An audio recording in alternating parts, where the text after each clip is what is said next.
जय श्री कृष्ण मित्रों।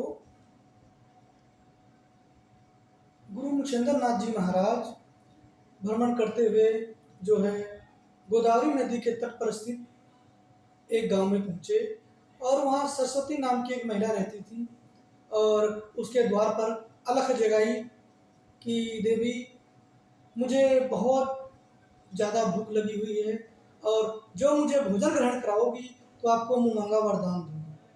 तो सरस्वती कहने लगी कि हे स्वामी जी, आप जो है बैठ करके भोजन ग्रहण करें। और तो स्वामी जी को सरस्वती जी ने भोजन ग्रहण कराया। स्वामी जी ने ग्रहण किया आदर मान सत्कार से। तो स्वामी जी से कहने लगी कि हे स्वामी जी, कोई ऐसी कृपा दृष्टि कीजिए जिससे मेरे शादी को विवाह को कई वर्ष हो गए हैं और मैं निसंतान हूँ। तो मुचंदर नाथ जी महाराज जी उसकी बात को सुन करके कुछ राख निकाली और उसको जो है दे दी। उन्होंने कहा कि बेटी, इस राख को यदि आप खा लेंगी तो आपको एक बहुत सुंदर पुत्र की प्राप्ति होगी और मैं 12 साल के बाद ही दोबारा पुनः आपके सरस्वती नदी के तट पर आऊँगा और उस पुत्र के दर्शन करूँगा 12 साल के बाद। तो यह बात सुन करके या कह करके भगवान पुष्पेंद्र नाथ जी महाराज चले गए और 12 साल के बाद पुनः पुष्पेंद्र नाथ जी सरस्वती के घर पधारे और कहने लगे कि बेटी, अब तो पुत्र 12 साल का हो गया होगा और मैं 12 साल के बाद आया हूँ। तो इस पर यह बात सुन करके सरस्वती जो है नतमस्तक सिर नीचे झुका कर करके और ऋषि महाराज के चरणों में प्रणाम किया और कहने लगी कि स्वामी जी, वह राख तो मैंने खाई नहीं।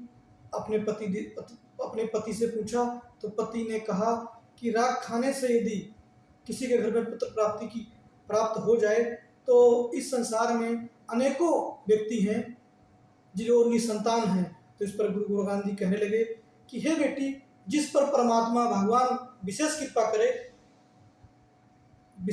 करे उसी के घर पुत्र प्राप्त होता है। तो यह भगवान की कृपा की वजह से मैंने आपको राख दी थी और सो आपने क्या किया उस राख का। तो उन्होंने कहा कि हे स्वामी जी, वह राख मैंने जहाँ में कूड़ा फेंका जाता है, गोबर इकट्ठा किया जाता है, उसमें मैंने फेंक दी है। तो यह बात सुन करके मुचंदर नाथ जी महाराज गोबर के पास पहुँचे और वहाँ पे गोरख गोरख के नाम से पुकारने लगे और उसमें से कुछ बच्चे की हाँ हाँ की आवाज़, हूँ की आवाज़ सुनाई दी।